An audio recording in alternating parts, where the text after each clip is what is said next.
Welcome to Talk Show Promise Bangladesh, sponsored by ULKASEMI. Today our guests are one Mr. Enayetur Rahman. He is Managing Director of ULKASEMI, the largest semiconductor enterprise in Bangladesh. Mr. Rahman, how are you? Good, thank you. How about yourself? Another being Professor Dr. Rokonuzzaman, and he is a professor at the North-South University Department of Electrical and Computer Engineering. How are you? I'm fine, thank you. Well, today we'll discuss about a very interesting things, which is semiconductor. It is a rising technology in the world, and in Bangladesh, it is nothing new. But first of all, let us remember Mr. Enayetur Rahman, who is a pioneer in this field, and he is the person who has gone a long way to implement the dream, what is ULKASEMI in Bangladesh perspective. Well, Mr. Enayetur Rahman, you know very well what is semiconductor, but yes, viewers are not aware of this thing. Would you kindly explain what is semiconductor and what is the importance of semiconductor at this very moment in Bangladesh? Okay, thank you very much for giving us the opportunity. Semiconductor, if I talk as an electrical engineer, there are three elements. One is, we call it conductor, which conducts electricity. One is called insulator, which do not conduct electricity, and semiconductor goes in between. But semiconductor goes a little bit beyond that, which basically creates a switch, transistor we call it. We can turn on, switch off and on, which basically essentially convert into the digital implementation of any function, and that we can implement things a lot together, and that is why semiconductor is so important. But in other words, semiconductor also becoming a very essential things for today's modern life. No country in the world can sustain the modern life without the use of the semiconductor. Your toaster oven, to your television, to your mobile phone, to your car, everything needs semiconductor. So if you look at Bangladesh, Bangladesh is a 8th largest populous country in the world, but we are consuming semiconductor. What we need to do is, we have to convert our workforce, because we have the population dividend, to the service sector of the semiconductor.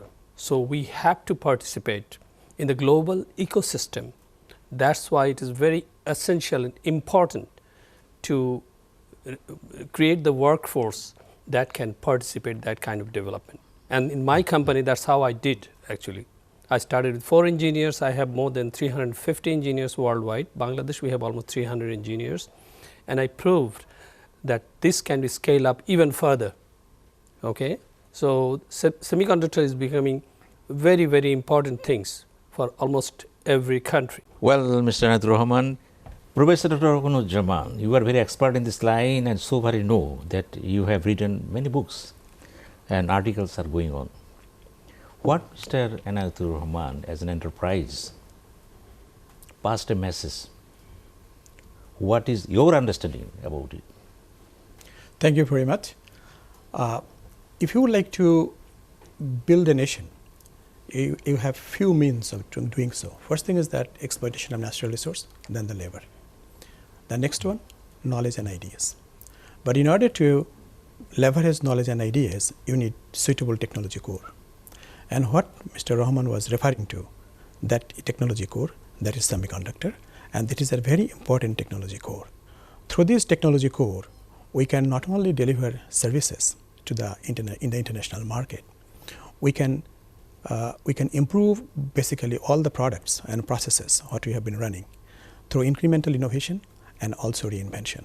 As a result, that is going to open the window of creating economic value or the wealth of the nation through knowledge and ideas, and it is a highly scalable option. And for Bangladesh, it is an indispensable requirement to graduate from this low middle income status to high income status. And if we look into the history, then we see Japan, Taiwan, and South Korea reached to the advanced nation status primarily due to their success of deriving economic value from semiconductor in the form of knowledge and ideas. And they also succeeded to migrate the epicenter of major innovations from North America and Europe within their geographic boundary. So with respect to Bangladesh's development prospect and development urgency and our growing university graduates, benefiting from semiconductor is an indispensable requirement. There is no option that whether we should pursue it or not, and it is highly amenable to progression, and particularly within the context of artificial intelligence. It is the backbone. That backbone powers in making machines increasingly intelligent. As a result, our wealth creation capability will keep going up. So in a nutshell, this is an indispensable requirement for Bangladesh to drive the development progression. Well, thank you very much, Mr. Enayetur Rahman, Mr. Professor Rokonuzzaman. Explain the thing in a very lucid manner.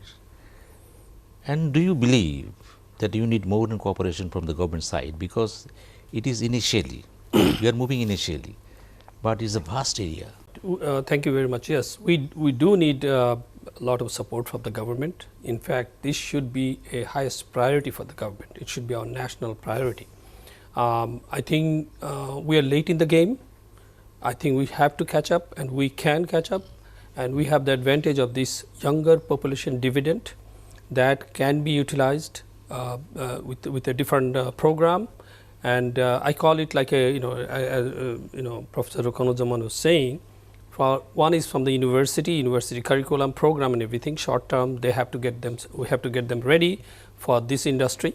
And then we have to have a midterm plan that anybody, coming to these university, they should know the future job market and everything. They prepare themselves earlier, and then long term plan. In fact, we should probably try to teach science and maths and programming very early stage of human life, those who are starting their university or school and everything. So government has a big role to play. Government must emphasize on the right education that can be utilized for this industry, because this is the industry is growing. And also, as he mentioned, that machine learning, artificial intelligence, any of those industries will be fueled by chips. Without semiconductor, it's not possible. So it is essential for us to create that workforce, that knowledge industry. We should bring it to Bangladesh as soon as possible. Well, thank you. Mr. Rokonuzzaman must have the capability. And do you believe Bangladesh has enough opportunities about the birth of intellectuals people in this line, especially the experts, because you are a professor? Thank you very much. With respect to the latent potential, what Bangladeshis have, we should take examples from the history, as opposed to claiming something which has not come to fruition yet. Look into Silicon Valley, look into Intel, look into many well-known multinational corporations who have a leading position in semiconductor. More or less in all of those companies, Bangladeshi graduates are performing excellently. And Mr. Enayetur Rahman is a live example. He is a graduate of Bangladesh. He built his career in semiconductor in Silicon Valley. Then he came into Bangladesh and set up his firm ULKASEMI. And that firm, within a period of less than 20 years, has become successful to offer high-end semiconductor design services to extremely well-known international companies. And if you look into our universities are increasingly having highly educated, foreign-trained academics, and our universities are also progressing to enrich their libraries, their laboratories, both in public and private sector. So within the given context, I have no reason to believe that Bangladeshis do not have the potential to build intellectual base, build industry, and drive the economy out of semiconductor potential.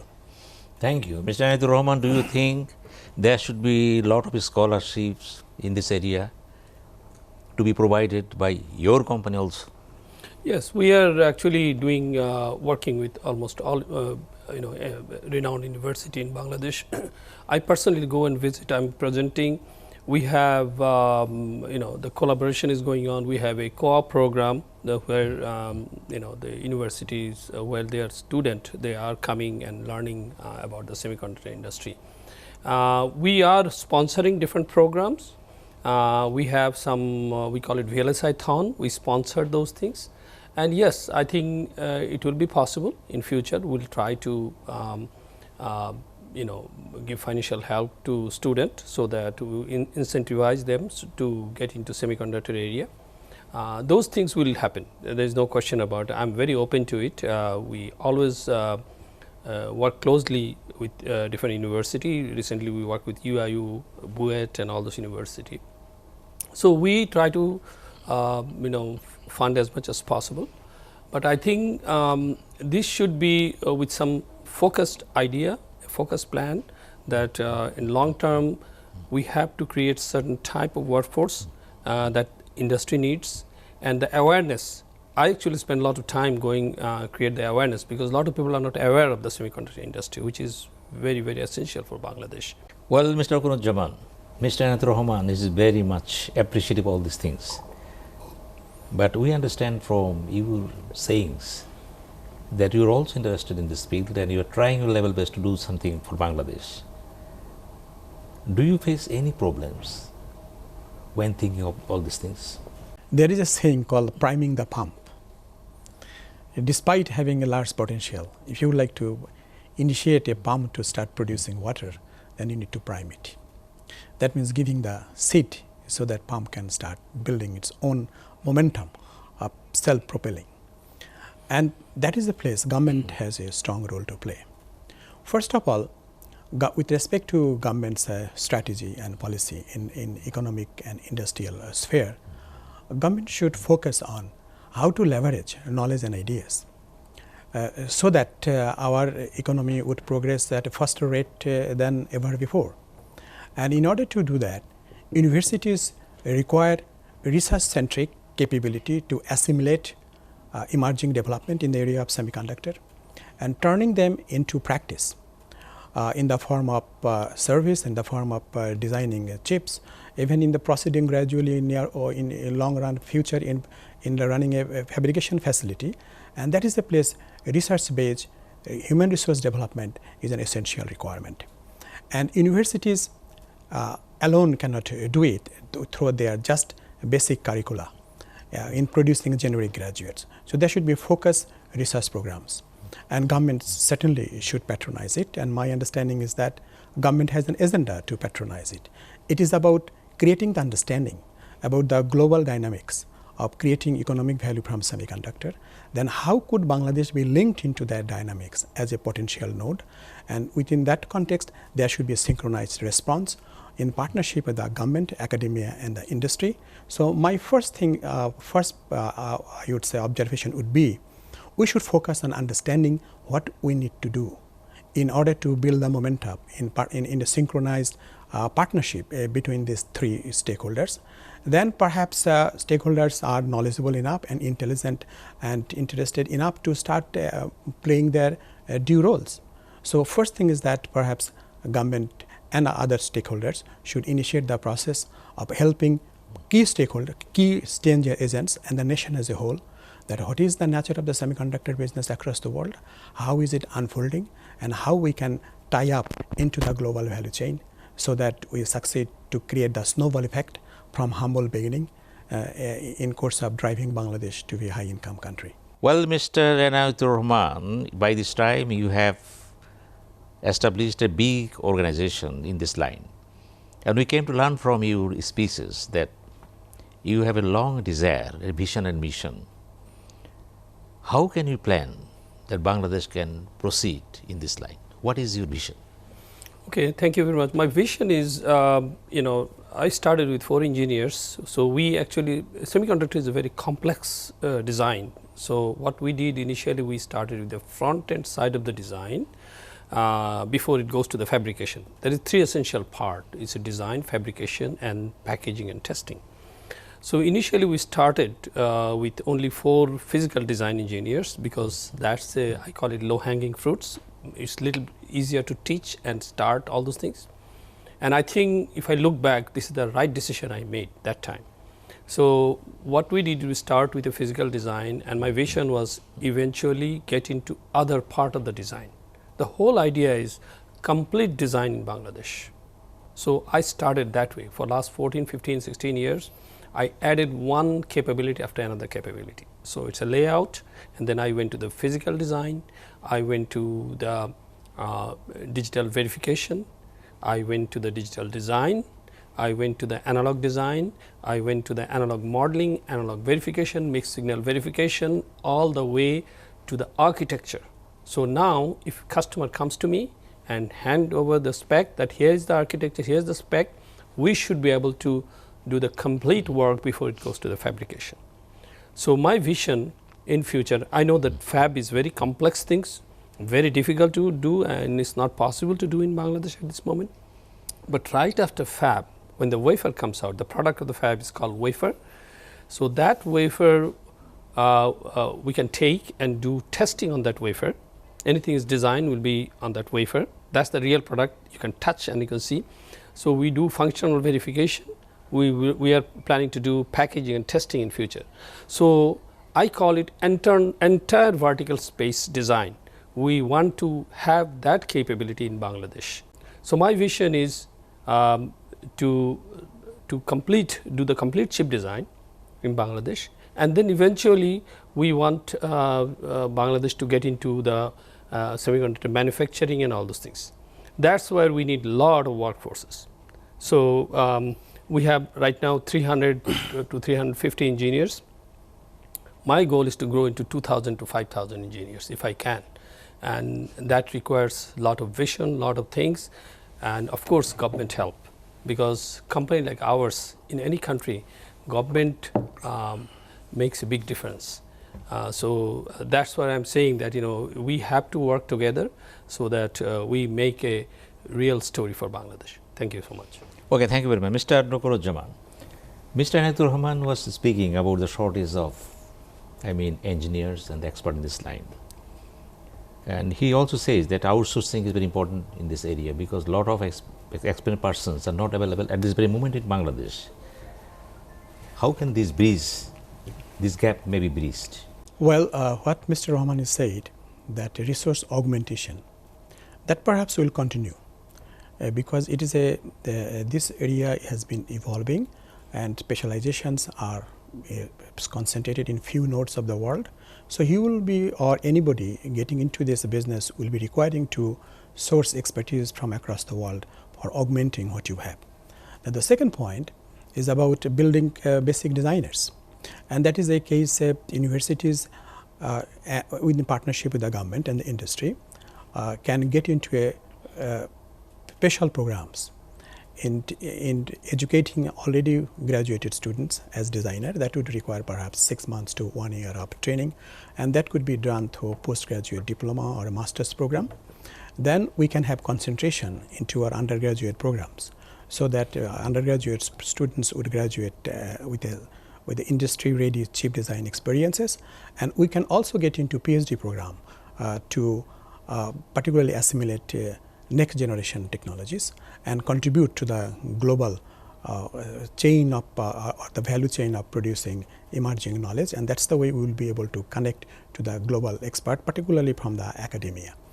Now, in addition to that, what we need to do, we need to build into our academic programs of designing actual chips, the chips which could be produced, and that could be done with partnership with some third-party foundries of the world, including some of them are located in Taiwan, and that's the way our graduates would come up with the experience of building, of designing and building real chips. Then about developing intellectual properties or intellectual assets. Semiconductor industry is highly dominated by the intellectual asset development and in commercialization. It is not just a pure play service that I sell time to in the market. Mostly the business is in the form of building intellectual assets, so it could be commercialized, and that is a place we need specialized research institutions, and that could be done in partnership with the universities, forming a center of excellency, a network of center of excellency, having multiple universities and institutions integrated into that. Let me just give you one example.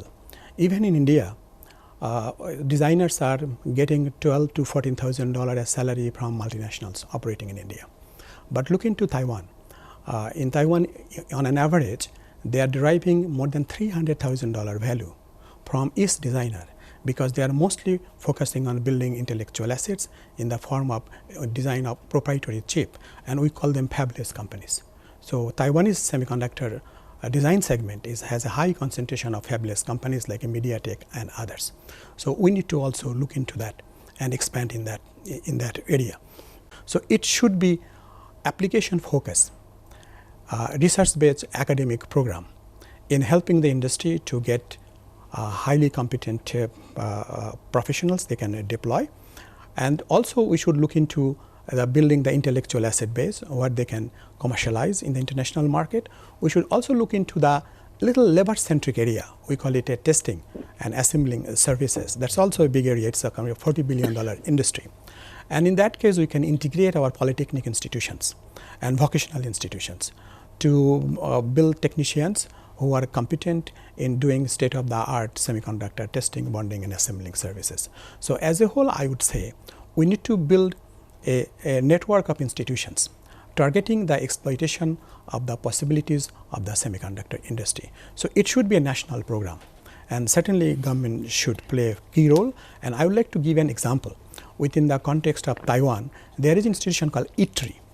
That institution has been playing since 1974 in mobilizing Taiwan's bits and pieces of resources into a national strength, into a national agenda. And that has been, they have been deepening it and they have been expanding it. Bangladesh should have similar program in place to keep maneuvering this opportunity over the next decades, not one decade, few decades to come. So I would recommend building a national momentum, and in order to do that, we need a dedicated institution like Taiwan's ITRI to keep driving our progress. You are talking about the PhD degrees. Yes. So far I know, it is confined to the private university, public universities. And do you feel, in reality, the UGC should allow the private universities to award the PhDs? Why these are maybe possible? Okay, I would ask UGC and Ministry of Education and other policy-making institution of the country look into the necessity of building the semiconductor industry. It is not about whether I should allow someone to offer PhD or not. Look into what kind of knowledge, idea development is required to drive our semiconductor industry, and to do that, which institutions are capable of doing. Look into the human resources, look into the faculty pool, look into their publications, look into their exposure to the world. Based on this thing, you decide which institution should be allowed to offer PhD programs for building our semiconductor or other industries. And we perhaps should stop segregating universities as public and private universities. All these institutions belong to Bangladesh, belong to the society of Bangladesh. So why do we segregate it? I have no knowledge in justification of that. So what we need to do, we need to see the capability. Are you capable of doing this job? Can we empower you to do this job? And perhaps UGC should take into a position of empowering institution to offer graduate program, to PhD program, and undertake focused research for building the semiconductor industry. And in that case, if a college is required to be upgraded, we should work on that. And we should stop segregating universities as public and private universities. Should empower institutions, leverage their strength to do the job what the nation needs. Well, thank you very much. Mr. Enayetur Rahman, what Mr. Rokonuzzaman explained about the PhD, awarding PhD degree, what is your understanding about this? Thank you very much. I think Mr. Gulshan brought a very, very important point here. I really appreciate. Actually, recently, Narendra Modi, Prime Minister of India, he announced that India will need few million semiconductor worker in next few years. If India needs, say, 5-6 million, and if we develop our workforce, even if we need, say, 50,000, we are not ready. So we should not segregate the university, private, public. We should offer the courses, and industry will do the judgment. If somebody is coming with a PhD and do not have enough knowledge, nobody will hire them. So I think it should be decided by the requirement. It should be decided by the type of the research and everything those universities doing, rather than saying that this university can do this, that university cannot do. It creates a problem. I think the biggest problem I see in Bangladesh, we have huge number of resources are looking for job, but they cannot find job, and we are looking for huge number of people with the right background, we cannot find them. This is unfortunate. So we have to have those kind of research and training and everything should be done that has some application, it can be utilized.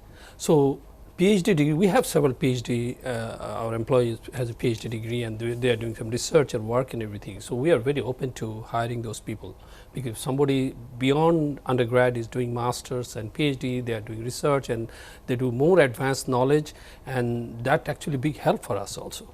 So if somebody is really genuinely coming with the right kind of knowledge, right kind of background, we will find out very quickly that whether he is the right fit or not. We can judge very quickly, because we do very rigorous interview and everything. We know right away whether he did some real work in his PhD thesis and everything. Also, we have a very rigorous plan of hiring people. So that's why we don't distinguish any. Believe me, we have more private university student than public university student. We don't distinguish at all. We look at the candidate, what he has to offer, what he knows, how much he learned, and based on that we hire those people. So I totally agree with him. I think we should make it open and make sure that the quality is maintained. If somebody just want to have a PhD for the sake of PhD, it makes no sense, really. Those days will be gone. I think if you fast forward in the 5 years, 10 years, people earning some engineering degree, this degree, that degree, the degree means nothing. You have to have certain skill set that you can offer for the industry. Industry will be looking for you, or if you don't have the right kind of knowledge, doesn't matter how many PhD degree you have, it means nothing to us. Mr. Rokonuzzaman, Mr. Enayetur Rahman talked about so many things, and it is up to you to touch upon the things. There is a big question of general education and education for the nation, proper education. And we are producing lots of graduates, masters and PhDs, and most of them are not in consonant to the spirit of the development of the Bangladesh. What are your suggestions? Well, we need to first ask this question: what is the purpose of education? Is it to produce graduates, or is it to produce actors, to produce wealth for the nation? That question we need to ask. Then we need to look into what are the ways we can create wealth out of education, out of knowledge and ideas. Then our focus will come into perspective. Then we look into industries, products, goods and services, through which wealth is created in a nation, in the world. In order to do that, what kind of competencies we should build among our students? What kind of programs, what kind of research activities we should undertake? And how should we link our academic institution or academic programs to the future growth and the current challenges industry has been facing? So my first advice would be, let's focus on creating wealth out of education and understand what does wealth creation needs in this globally connected competitive market economy. And in order to do that, we need to focus on few industries. Then we should align our education system to support those industries to grow as a globally highly competitive best performer through the production and commercialization of knowledge and ideas. Then all the other questions pertaining to quality, pertaining to relevance of education, pertaining to graduates, or how many graduates we should produce, or what kind of graduates we produce, will make sense. So that would be my first advice. Thank you very much. Mr. Enayetur Rahman, now the basic point is, your area is basically focused on export orientation. And India is now today earning more than $100 billion in this. And what you think about the future of Bangladesh? Is it possible on the part of the government and the private entrepreneurs to open a new door so that we can earn more and more foreign currency to Bangladesh? Because we are having lots of dollars from governments, remittances, and other areas, small areas. But do you think that semiconductor is in a position to lead in future in the field of earning foreign currency? Semiconductor is today $600 billion market. It's going to be $1 trillion market in 2030. Okay. 2030. Yes. So it will be $1 trillion market. So we should focus on it so that we can earn a lot more money. If India is doing $100 billion you just mentioned, we should be able to do a lot better than what we are doing today, and that's why it is so essential for us. We have to create jobs. We have to create. This is the knowledge industry. We have to make sure that we become part of the knowledge industry. So I wouldn't call it export. I call it knowledge industry. If we bring the knowledge, this thing will bring knowledge. Not only that, then we'll develop our own chip in the country. We can do many things. Okay, we can design the whole system when you have the knowledge of chip. This is very, very important. Like I mentioned that AI, machine learning, any of those things, future application, robotics, everywhere you need a chip. So nowadays, USA and Japan actually took most of the benefit of this semiconductor early stage. Okay, that made their social, economic, and all the development of those countries, and then later on probably Taiwan, Korea, and Singapore, make a national policy and everything. And then the third group of company like India, China, Malaysia, Thailand, Philippines, they actually become part of this global chain and everything. Now, this is essential. This is the place we have to get in, and of course that will bring a lot of foreign revenue that bring you from those countries. But we have to also realize one thing, that we have a huge number of diaspora outside Bangladesh, like Indians, and we can very quickly jump into product and other level, where when the knowledge is there, we'll make a lot of connections. A lot of people will come, and nowadays a lot of people are talking to me. A lot of startups talking to me that they want to develop some chips in a certain way and things like that. So I want there should be company like ours, at least 10, 15, 20 companies. Very hard actually this work. Believe me, I've been doing for the last 16 years. People don't realize this is one of the toughest job someone can have. But somebody has to do it. It is doable.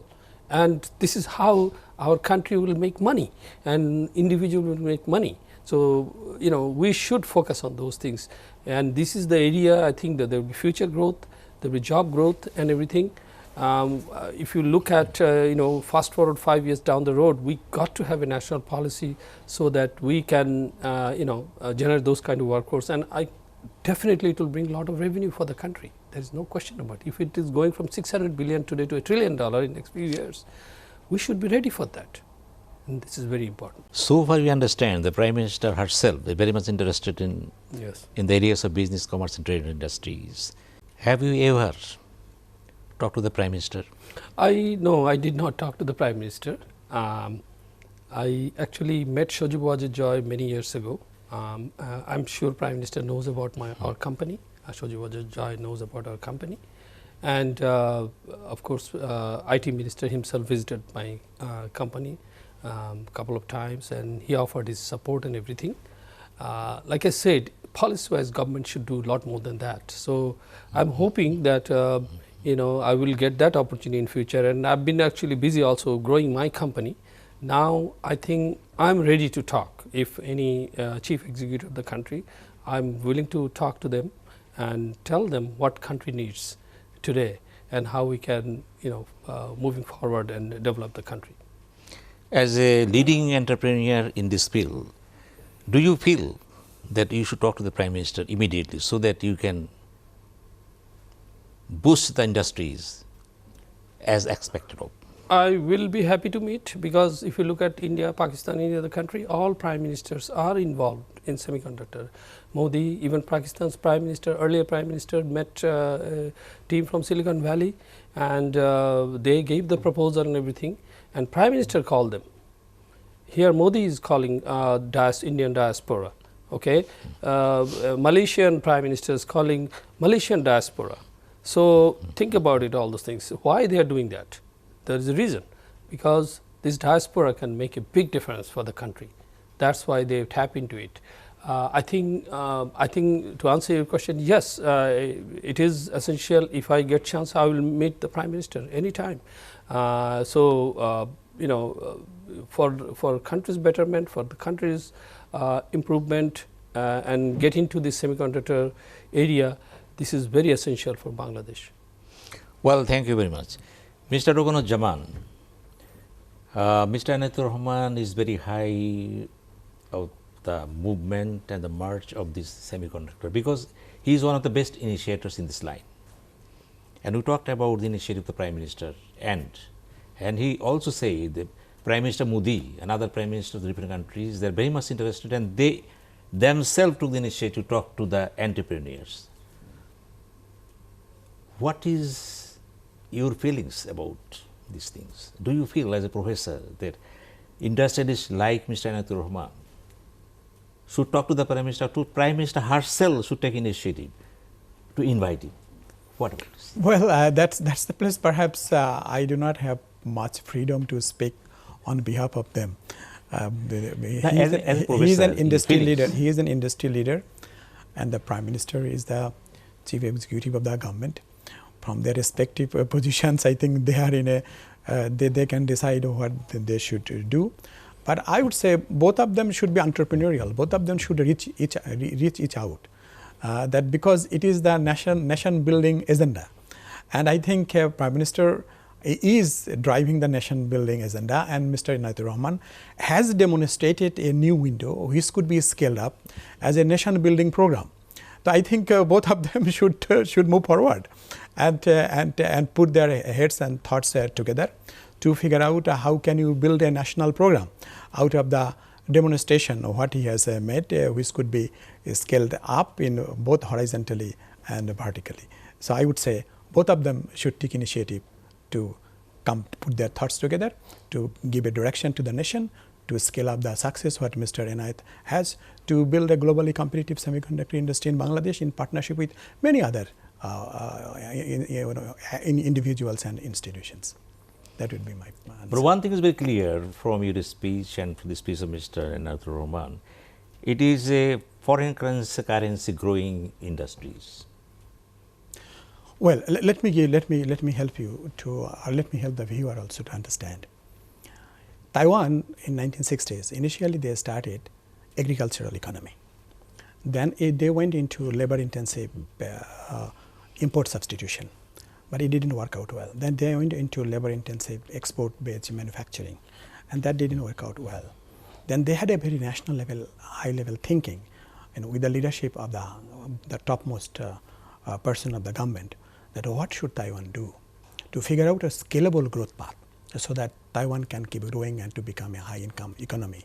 Then they set up ITRI, and the ITRI was very closely working with the top leadership of the nation to figure out how to organize things in a way so that an ecosystem, a cluster, a snowball effect would start growing from humble beginning in making Taiwan a high income economy. And it happens to be they found semiconductor as one of the critical technology core to make it happen.